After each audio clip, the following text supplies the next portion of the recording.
கொதிக்கும் கொங்கு மண்டலம் யாருக்கு சாதகம்? செங்கோட்டையனின் அந்த விலகல் மற்றும் இபிஎஸ்க்கு எதிரான போர்க்கொடி ஆகியவற்றால் அந்த கொங்கு மண்டலத்தில் அதிமுக பாஜக வாக்கு வங்கியில் பாதிப்பு ஏற்படுமா என்பது குறித்து இந்த அரங்கில் விவாதிக்க இருக்கிறோம். நம்மிடையே கொங்கு மண்டலமான சேலம், கோவை, ஈரோடு, திருப்பூர், கரூர் மற்றும் உள்ளிட்ட அந்த கொங்கு மண்டலத்தைச் சேர்ந்த ஒரு 10 மாவட்டங்களில் பல ஆண்டுகளாக அரசியல் செய்து வரும் தமிழ்நாடு கொங்கு இளைஞர் பேரவையின் தலைவரும் பரமத்திவேலூர், காங்கேயம் ஆகிய தொகுதிகளில் 2 முறை சட்டமன்ற உறுப்பினராக இருந்தவருமான தனியரசு நம்மோடு இணைந்திருக்கிறார். கொங்கு மண்டல மக்களின் வாழ்வியல் மற்றும் அரசியல் தொடர்பாக பல ஆண்டுகளாக அந்த பகுதி மக்களிடையே அரசியல் செய்து வரும் தனியரசு அவர்களிடம் கேட்கலாம். இந்த 2026 தேர்தல் கொங்கு மண்டல மக்களின் மனநிலையில் ஏதாவது மாற்றத்தை உருவாக்கி இருக்கிறதா, அல்லது அவர்களது மனநிலை எப்படி இருக்குது சார்? இப்போ இந்த 2026 சட்டமன்ற தேர்தல் ஒரு விசித்திரமான தேர்தலாக நம்ம பார்க்குறோம். குறிப்பாக திராவிட முன்னேற்ற கழகத்தினுடைய அரசு 2021 தலைமையேற்றது முதல் தளபதி திமுக தலைவர் மு.க. ஸ்டாலின் அவர்கள் பொறுப்பேற்றதிலிருந்து கிட்டத்தட்ட ஒரு 4.5 ஆண்டுகள் கிட்டத்தட்ட நெருங்கி வருகிற நிலையில மறுபடியும் 2026 சட்டமன்ற பொது தேர்தலுக்கான பரப்புரைகள் எதிர்கட்சிகளால், குறிப்பாக எடப்பாடியார், அப்புறம் தவேக, விஜய், பாஜக, நாம் தமிழர், இவங்கெல்லாம் பரப்புரையை கிட்டத்தட்ட கூர்மைப்படுத்திய பிறகு கூட நீங்க சொன்ன மாதிரி மேற்கு மண்டலம் தமிழ்நாட்டில் ஒரு முக்கியமான பொருளாதார கேந்திரமான, தமிழ்நாட்டினுடைய எல்லா வகையான துறை சார்ந்த நிலைகளிலும் ஒரு வளர்ச்சி பெற்ற பகுதி தான் நம்முடைய பகுதி. இப்படிப்பட்ட நிலையில தான் இந்த வாய்ப்பு இன்னும் ரொம்ப வலிமையா வருதுன்னா நம்ம மக்கள் படிப்படியா அதை ஒழுங்குபடுத்துறதெல்லாம் இருந்தாலும் கூட இறுதி தேர்தல் இப்ப அண்ணாதிராவிட முன்னேற்ற கழகம் வலிமையா இருந்த பகுதி மேற்கு மண்டலம். எல்லாத்தையும் புரட்சித் தலைவர் அம்மா இருக்கிற வரை இங்கே அனைத்து பிரிவு மக்களாலும் நேசிக்கப்பட்ட ஒரு கட்சி, ஆதரிக்கப்பட்டு வாக்களிக்கப்பட்ட ஒரு கட்சி அப்படின்னா அது அண்ணா திராவிட முன்னேற்ற கழகம் தான் ஒரு முதன்மையான கட்சியா இருந்துச்சு. அப்ப அண்ணா திராவிட முன்னேற்ற கழகம் புரட்சித் தலைவர் அம்மா மறைவுக்கு பிறகு ஏற்பட்டிருக்கிற நெருக்கடி, அப்புறம் எடப்பாடி ஓபிஎஸ் இணைவு, அப்புறம் இரட்டை தலைமை, அந்த இரட்டை தலைமை மீண்டும் 21க்கு பிறகு பிரிந்தல், கிட்டத்தட்ட ஒரு சினிமா, டிவி, ஓபிஎஸ் அந்த 3 முனைகளிலிருந்து எடப்பாடி சில எதிர்த்தாக்குதலை சமாளிக்க முடியாமல தான் அவர் பாஜகவோடு மீண்டும் விலகி மீண்டும் இணைந்திருக்கிறார். இப்ப மேற்கு மண்டலத்தில் இருக்கிற அதிமுகவின் மிக மூத்த தலைவர் முன்னாள் அமைச்சர் செங்கோட்டையனும் இப்ப கிட்டத்தட்ட எடப்பாடிக்கு எதிராக ஒரு எதிர்நிலை எடுத்து எடப்பாடியை வீழ்த்துவதற்கு பாஜகவின் கரம் பற்றி, டெல்லியின் கரம் பற்றி இப்பொழுது அவர் களத்துக்கு வந்திருக்கிறத நம்ம பார்க்கணும். அப்ப எடப்பாடி ரொம்ப கடுமையா பாதிக்கப்படுகிறார். எடப்பாடி பரப்புரையில் இருந்தாலும் கூட எடப்பாடியால் இழந்த செல்வாக்கு, இழந்த ஆதரவை, அண்ணா திராவிட முன்னேற்ற கழகத்தின் வாக்காளர் தொகுப்பை மீண்டும் தன் கட்சிக்கு, தன்னுடைய சின்னத்திற்கு, இரட்டை இலைக்கு கொண்டு வர முடியுமானா முடியலை.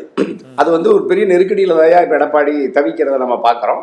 ஆகவே மேற்கு மண்டலம் இதுவரை எந்த மாற்றத்தையும் எந்த தாக்கத்தையும் ஏற்படுத்தாமல் ஆளுகிற அரசு, திமுக அரசு, அதன் முதல்வரை, அதனுடைய கூட்டணியை பெரும்பாலும் இப்பொழுது இந்த 2017 நடைபெற்ற தேர்தல்களில் எல்லாம் எப்படி திராவிட முன்னேற்ற கழக அன்னைக்கு சாதகமாக இருந்ததோ அதே நிலை இன்று வரை நீடிக்கிறத நம்ம பார்க்கிறோம். ஒரு எதிர்ப்பு அலை என்கின்ற சொல்லி தெரியும் சார். எனக்கு என்னன்னா 2021 அந்த சட்டமன்ற தேர்தலை பொறுத்தவரை அங்கு இதே கூட்டணி அதிமுக மற்றும் பாரதிய ஜனதா கட்சி உள்ளிட்ட பல்வேறு கட்சிகள் கூட்டணி வைத்த நிலையில் அந்த அதிமுக பாஜக கூட்டணி அந்த ஜெயிச்ச அந்த 66 தொகுதிகள், அதிமுக ஜெயிச்ச 66 தொகுதிகள் 41 தொகுதிகள் இந்த தருமபுரி, கோவை, சேலம், ஈரோடு மற்றும் நாமக்கல், கரூர் இந்த பகுதிகளில் தான் அவங்க அந்த 41 தொகுதிகளை ஜெயிச்சிருக்காங்க. திமுகவுக்கு எப்போவுமே இந்த மேற்கு மண்டலம், கொங்கு மண்டலம் அது கடந்த முறை அவர்களுக்கு ஆதரவான அலை இருந்த போதே இந்த அளவுக்கு ஒரு எதிர்ப்பு இருந்த நிலையில், இப்போது 5 ஆண்டு கால ஆட்சி நிறைவடைந்த சூழ்நிலையில் இந்த தேர்தலை எதிர்கொள்வதற்காக அங்கு செந்தில் பாலாஜி, உதயநிதி உள்ளிட்ட பொறுப்பாளர்களை நியமித்து அவர்கள் பல மாதங்களாக பணியாற்றி இருக்கிறார்கள். அதனால் இந்த நாடாளுமன்ற தேர்தலில் ஓரளவு அந்த பகுதியில் அந்த முடிவுகள் சாதகமாக இருக்கிறது. ஆனால் இந்த தேர்தலிலும் அவருக்கு இந்த திமுகவுக்கு அந்த தொகுதியில் சாதகமான சூழ்நிலை ஏற்படுமா? இதே போல் நீங்கள் கூறியது போல் செங்கோட்டையன் பிளவால் அதிமுகவுக்கு ஒரு பாதிப்பு ஏற்படும்னு சொல்லியிருக்கிறீங்க. இந்த பாதிப்பு என்பது அந்த வெற்றி தோல்வியை நிர்ணயிக்கக்கூடிய அளவுக்கு இருக்குமா? கோபிச்செட்டிப்பாளையம் தவிர மற்ற இடங்களில் கேட்குறேன்னா.